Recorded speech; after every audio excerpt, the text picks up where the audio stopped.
your height, IQ, exam scores to even blood pressure. Everything in nature follows this one magical curve, and it is called the normal curve.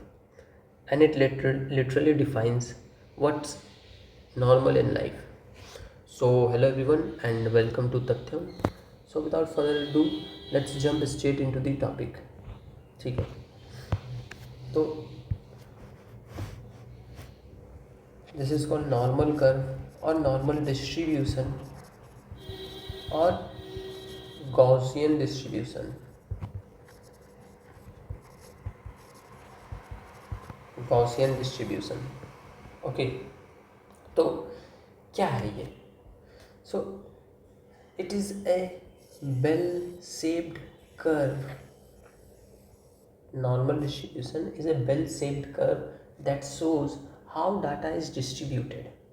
मतलब अगर हम एक data set लिए, ठीक है, उसका अगर हम हिस्टोग्राम प्लॉट किए ना, उसका अगर हम हिस्टोग्राम प्लॉट किए, उसका हम अगर हिस्टोग्राम प्लॉट किए तो ठीक है, इसका देखो ये सेंटर, ये सेंटर, ये सेंटर, और अगर हम यहाँ से एक कर्व ड्रॉ किए ना तो वो एक बेल शेप्ड कर्व बनेगा.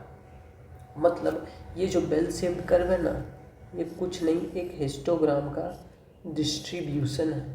हिस्टोग्राम है मतलब एक डाटा सेट का डिस्ट्रीब्यूशन, ठीक है. ये है, इसका मतलब ये होता है नॉर्मल डिस्ट्रीब्यूशन. नॉर्मल डिस्ट्रीब्यूशन का मतलब ये होता है, ठीक है. अब इसका की प्रॉपर्टीज देखते हैं, ठीक है.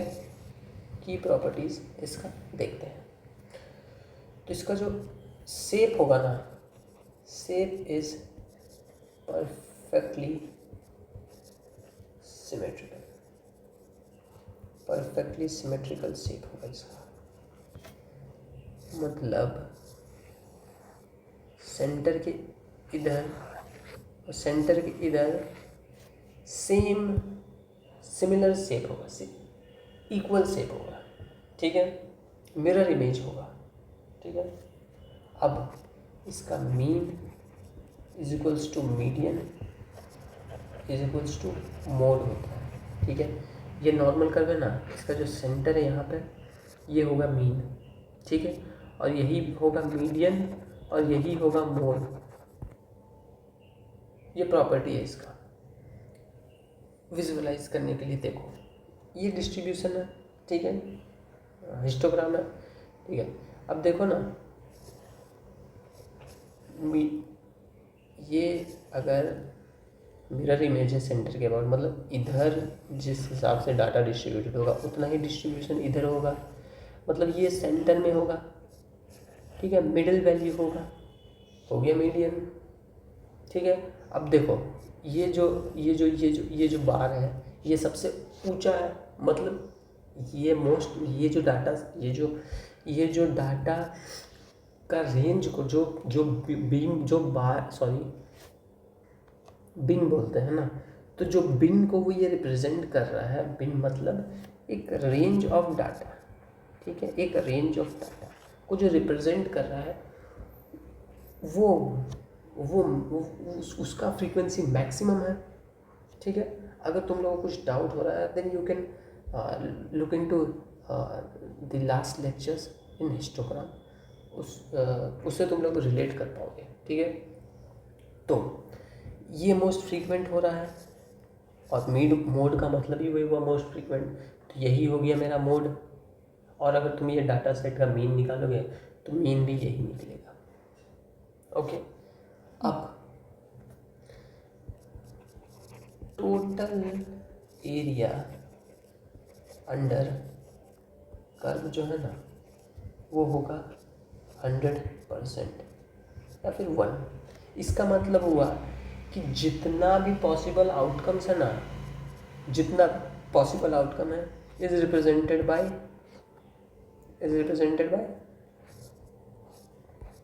अंडर दिस एरिया, ठीक है. मतलब जितना भी डाटा पॉइंट है।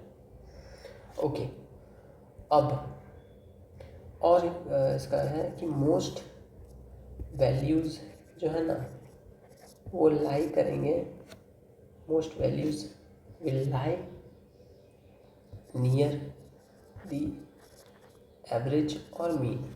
मोस्ट ऑफ द वैल्यूज़, देखो मोस्ट ऑफ द वैल्यूज़ क्या हो रहा है यहाँ पे, most of the values mean के अबाउट लाई कर रहा है, बाकी बहुत कम वैल्यू इधर और बहुत कम वैल्यू इधर है। ये तो हिस्टोग्राम देख के हम लोग को समझ में आ जा रहा है। तो यही इसका प्रॉपर्टी है, most value lies near the mean और बहुत few values will lie very far away from the mean. ठीक है, अच्छा ठीक है, एक और इसका प्रॉपर्टी देखते हैं। ये जो नॉर्मल कर्व है ना और नॉर्मल डिस्ट्रीब्यूशन, ये फॉलो करता है 68, 95, 99.7 रूल। इसका मतलब क्या हुआ, अभी समझाते हैं इसका मतलब क्या हुआ। ये हमारा है नॉर्मल कर्व, 3 नॉर्मल कर्व बना लेते हैं। ये सेंटर में मीन, सेंटर में मीन, सेंटर में मीन। ठीक है, अब लेट्स से ये हो गया mu minus sigma. Sigma is standard deviation of this data set. ठीक, ये म्यू प्लस सिग्मा, ये म्यू माइनस 2 सिग्मा है, ये म्यू प्लस 2 सिग्मा, ये म्यू माइनस 3 सिग्मा, ये mu plus 3 sigma.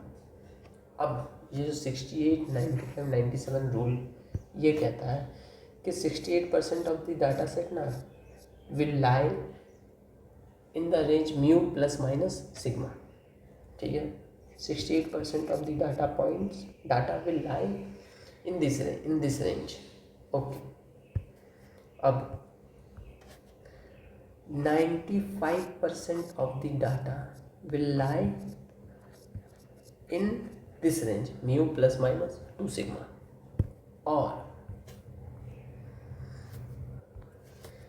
99.7% of the data will lie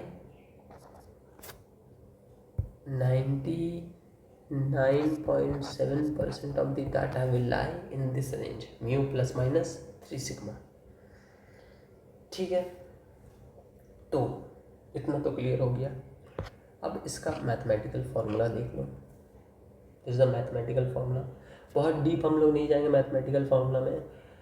we will try to understand now why do we use normal curve. ठीक है, mathematical formula को थोड़ा देर के लिए साइड रखते हैं और हम लोग समझने की कोशिश करते हैं why do we use normal curve. ठीक है, तो इसका सबसे इम्पॉर्टेंट रीज़न क्या होता है कि मोस्ट ऑफ द जो रियल वर्ल्ड डाटा होता है ना, रियल वर्ल्ड डाटा का डिस्ट्रीब्यूशन, रियल वर्ल्ड डाटा का डिस्ट्रीब्यूशन ये अप्रॉक्सीमेटली नॉट एग्जैक्टली, ठीक है, ये पॉइंट को ध्यान रखना है, approximately follows normal curve. For example let's say हम हाइट लिए 10,000 लोगों का। ठीक है, 30 साल के ऊपर 10,000 लोगों का हम हाइट लिए, हाइट का ऑब्जर्वेशन लिया, हाइट का रिकॉर्ड लिया और उसका हम हिस्टोग्राम प्लॉट किए। तो हमको जो हिस्टोग्राम जो बनेगा ना that will approximately follows the normal curve. Weight लिए 10,000 लोगों का, IQ स्कोर्स लिए 10,000 लोगों का, एग्ज़ाम मार्क्स लिए 10,000 लोगों का, ब्लड प्रेशर लिए 10,000 लोगों का। ऐसा बहुत सारा रियल वर्ल्ड डाटा है जो कि जिसका डिस्ट्रीब्यूशन नॉर्मल कर्व को फॉलो करता है। ओके, नाउ इस चीज़ को समझने के लिए you can use your common sense. Let's say 10,000 लोगों का हम हाइट का ऑब्जर्वेशन लिए। ठीक है, अब हमको अब कॉमन सेंस यूज करके हमको नहीं पता चल रहा है कि मैक्सिमम लोगों का हाइट एक सर्टेन रेंज में आएगा।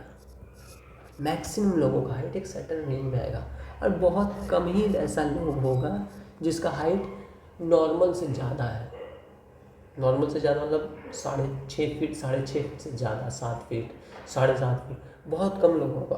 और बहुत कम लोग ऐसा होगा जिसका हाइट बहुत कम है, ठीक है। ये तो कॉमन सेंस यूज करके वो पता चल रहा है, यही बोल रहा है ये। अच्छा, तो अभी तक हम लोगों को ये पता चला कि most real world data set है ना, approximately follows normal curve, and that is why we approximate its distribution as a normal distribution और नॉर्मल कर्व और गॉसियन डिस्ट्रीब्यूशन। क्यों हम लोग को अप्रॉक्सीमेट करने का ज़रूरत है डाटा सेट को? एक मैथमेटिकल मॉडल में अप्रॉक्सीमेट करने का क्यों ज़रूरत है? For example normal curve, this mathematical models like normal curve let us simplify complexity or make predictions or to quantify uncertainty। मतलब अगर हम रॉ डाटा को देखते हैं ना, मान लो ये हाइट का रॉ डाटा है, ठीक है, तो हम लोग रीज़न नहीं कर पाएंगे। मान लो एक डाटा पॉइंट हम लिए, लेट्स से 6 फीट है, then we can't reason is it normal or is it outlier,